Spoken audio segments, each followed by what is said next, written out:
Facing criticism for not doing enough to tackle growing inequality and child poverty in New Zealand, the national government seems to have finally woken up. In the last 3 months, it has initiated several policy changes for the benefit of Kiwi families, particularly the low income households. Starting with several announcements that came into effect on April 1st, carrying it through the annual budget presented by Bill English on May 21st, and wrapping up with a slew of measures in place starting this month, it seems that John Key has ventured into Labour's territory. First change announced in April was making home ownership affordable to all Kiwi families. For this, the government, under its Home Start program, increased the amount and eligibility criteria for New Zealanders and allowed withdrawing of up to $20,000 from KiwiSaver accounts to put towards deposits for buying homes.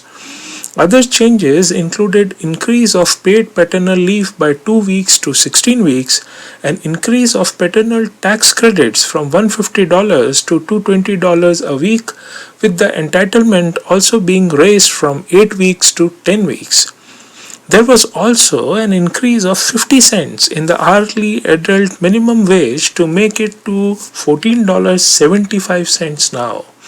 As any politician would, John Key too made it a point to emphasize that these welfare measures have been possible because of his government's strong economic performance. We're a government that's been working hard to deliver a stronger economy for New Zealand and for New Zealanders. That stronger economy gives us more revenue to apply in areas that we think are very important. These are just 4 of them, and there'll be more in the years ahead.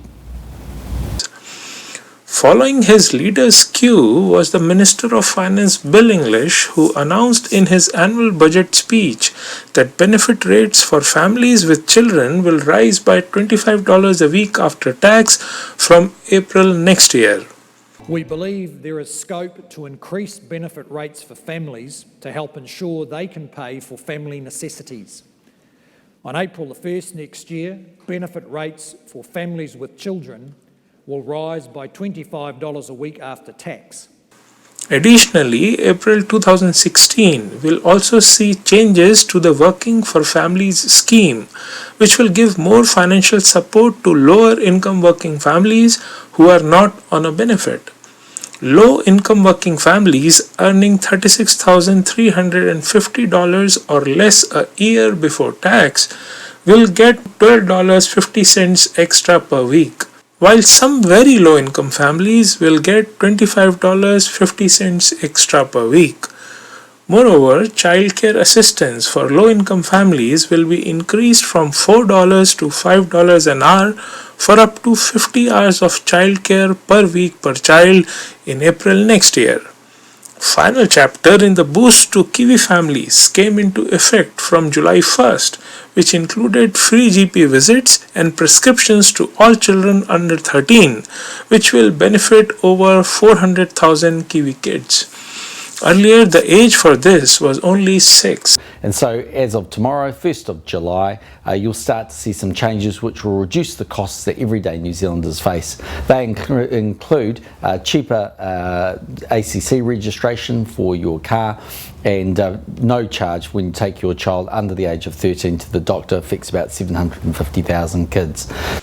The government also announced an increase in the paid paternal leave payments, with the maximum gross weekly rate for eligible employees and self-employed parents going from $504.10 to $516.85. In a recent speech to introduce the July measures, the PM meanwhile has assured of more such measures to help Kiwi families in the future. We'll look to make more changes in the future as conditions allow, but at least for tomorrow, 1st of July, will be a day where New Zealanders will feel just that little bit better.